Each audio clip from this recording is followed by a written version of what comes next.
Krishna everyone, welcome back to my channel. तो आप सब कैसे हैं? आई जस्ट होप कि आप सब बहुत अच्छे होंगे और हम भी अच्छे हैं भगवान की कृपा से। तो आज मैं एक बहुत इम्पॉर्टेंट टॉपिक लेके आई हूँ आप लोगों के बीच। तो आज हम डिस्कशन करने वाले हैं कि why we don't consume onion and garlic. तो ये बहुत लोगों का एक बहुत बड़ा क्वेश्चन है कि ये हरे कृष्णा वाले, ये इस्कॉन वाले लहसुन प्याज क्यों नहीं खाते, बाहर क्यों नहीं खाते, किसी के हाथ का क्यों नहीं खाते, तो किसी के हाथ का बना हुआ क्यों नहीं खाते। तो वो लोग, बहुत लोग हैं जो इस बात के लिए कि बुरा भी मान जाते हैं। तो मैंने सोचा कि क्यों ना इस टॉपिक पे एक वीडियो बनाऊं, और ये रिक्वेस्टेड वीडियो भी है। मेरे बहुत सारे फ्रेंड ने बोला था कि ऑनियन गार्लिक तुम लोग क्यों नहीं खाते हो, मुझे बताना। तो मैंने सोचा कि क्यों ना इस वीडियो के ज़रिए ही मैं इस क्वेश्चन का जो है आंसर दे दूं। तो चलिए डिस्कशन करते हैं इस टॉपिक पे कि why we don't consume onion and garlic. तो ऑनियन एंड गार्लिक ये बहुत बड़ा एक प्रॉब्लम है, राइट।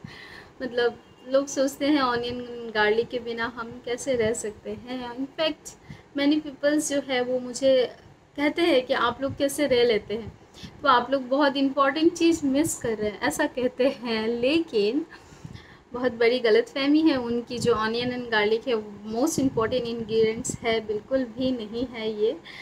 तो एक्चुअली क्या है कि भगवत गीता में 17वें अध्याय में भगवान जो है भोजन का तीन डिवाइड करते हैं, तीन पार्ट में डिवाइड करते हैं।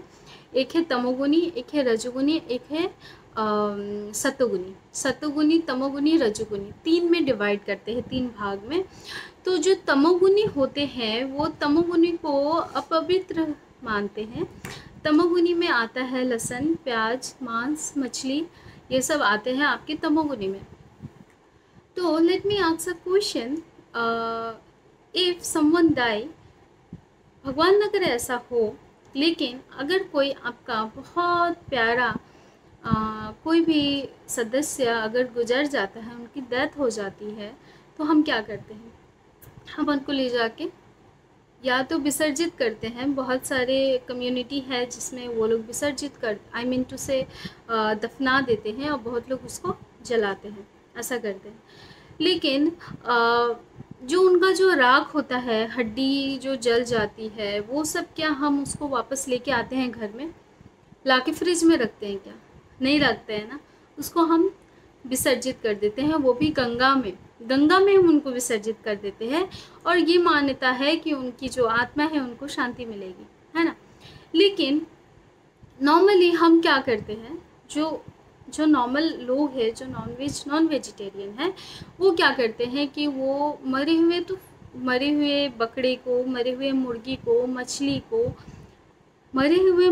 मुर्गी को उनको ला के वो फ्रिज में रखते हैं और अपने उसको कुक करते हैं और फिर खाते हैं। ऐसा करते हैं वो लोग। तो फिर क्यों? तो फिर मरे हुए मांस को, ऐसे बकरे को, मुर्गी को खाने का क्या मतलब बनता है, क्या तुक बनता है?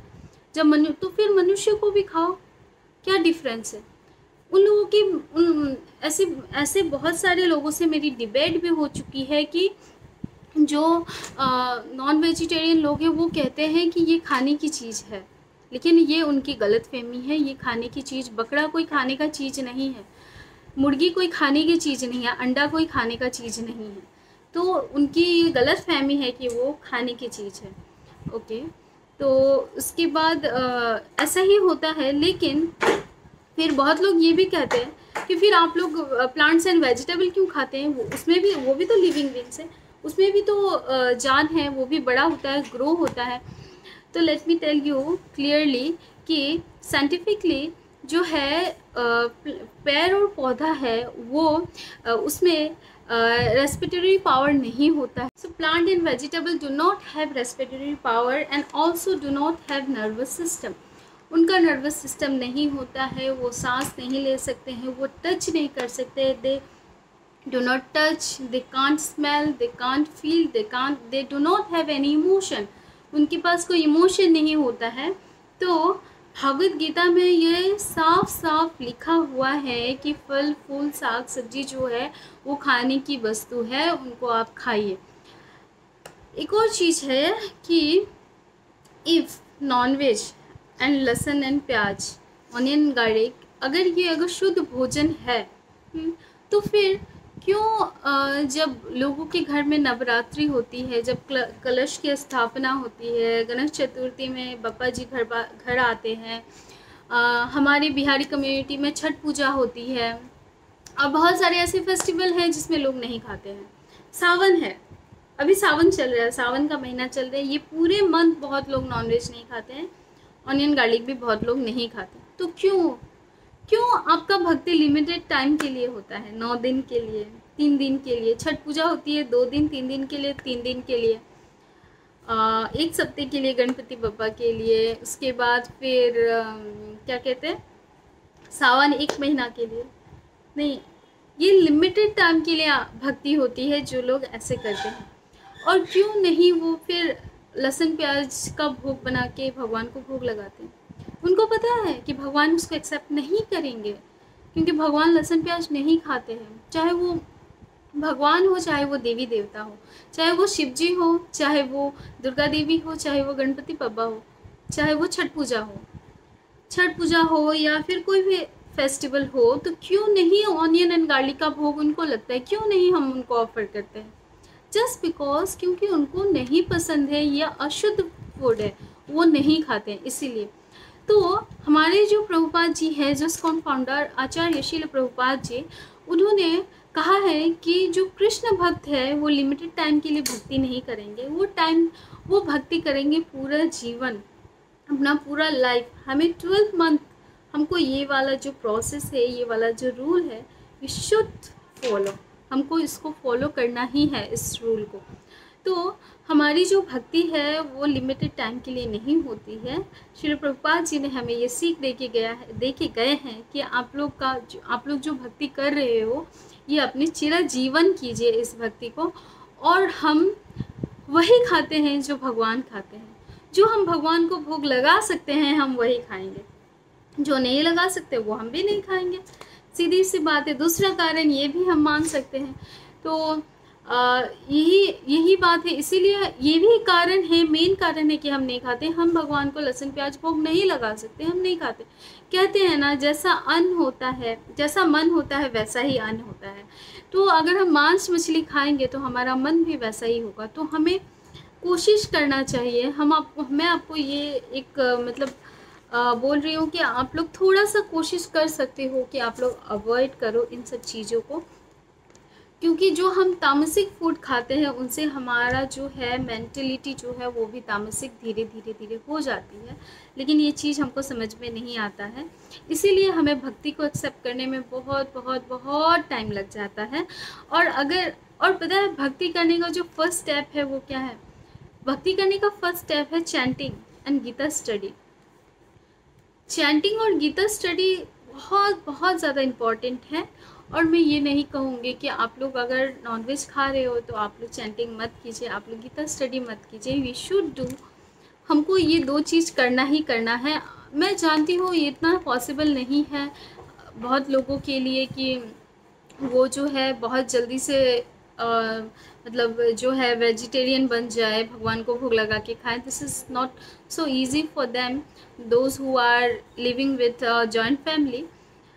ठीक है, कोई बात नहीं है, लेकिन आप कुछ नहीं से कुछ तो कर सकते हैं।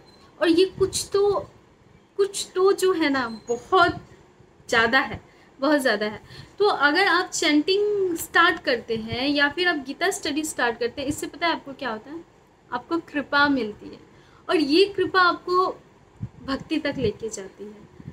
तो और जब आप भक्ति जीवन में चली जाओगे, जब आप भक्ति करना स्टार्ट कर दोगे, तो पता है प्लस पॉइंट सबसे ज़्यादा क्या है? प्लस पॉइंट ये है कि हमको ज्ञान मिलता है, हमको ज्ञान मिलता है, और हमको समझ में आता है कि ये करने से मुझे क्या मिल सकता है, मुझे क्या फ़ायदा है। तो आपका बड़ा डिफ़िकल्ट जो है ना, डिफ़िकल्टीज़ जो आते हैं, जो फेस में आप लोग जो फेस कर रहे हैं आप लोग इस लाइफ में, वो आपको बहुत छोटा लगता है। तो एक एग्जांपल है कि जब हम फ्लाइट से जाते हैं, तो जब हम ऊपर इतने हजार ऊपर जब हम उड़ते हैं, तो ऊपर से जब आप बिल्डिंग देखते हो, तो वो बिल्डिंग आपको कैसा दिखता है? छोटा छोटा सा माचिस का डिब्बा जैसा दिखता है ना। तो जो भक्ति करते हैं ना, वो ऊपर पे रहते हैं, ऊंचाई पे रहते हैं, वहां से वो अपनी डिफिकल्टीज को देखते हैं, तो वो एकदम छोटा छोटा सा दिखाई देता है। लेकिन जो भक्ति नहीं करते हैं ना, वो नीचे ट्रेन में बैठ के देखते हैं। वो जो बिल्डिंग है ना, वो ट्रेन में बैठ के देखते हैं, तो बिल्डिंग जो है ना, बहुत बड़ा विशाल लगता है उनको। तो ये बहुत उनके लिए डिफ़िकल्ट लगता है। लेकिन जब हम भक्ति करेंगे ना, तो वो डिफ़िकल्टीज, अरे भगवान है ना, पार लगा देंगे हमको।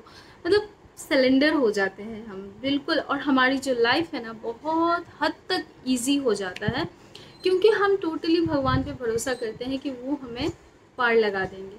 तो जो भक्ति है वो बहुत इम्पॉर्टेंट है हम लोग के लिए। आप लोग से रिक्वेस्ट है कि आप लोग कुछ ना से कुछ कीजिए, मतलब चैंटिंग कीजिए और गीता स्टडी कीजिए। एटलीस्ट ये 2 चीज़ आप लोग ज़रूर कीजिए।